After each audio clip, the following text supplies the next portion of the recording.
எனக்கு வியர்வை ஏன் எனக்கு பதட்டம் ஏன் இந்த மேல் மூச்சு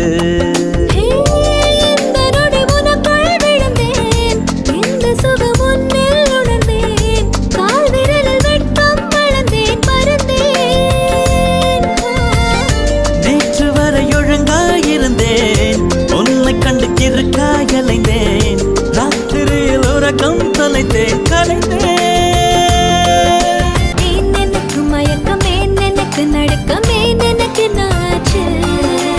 ஏன் எனக்கு வியர்வை ஏன் எனக்கு பதட்டம் ஏன் இந்த மேல் மூச்சு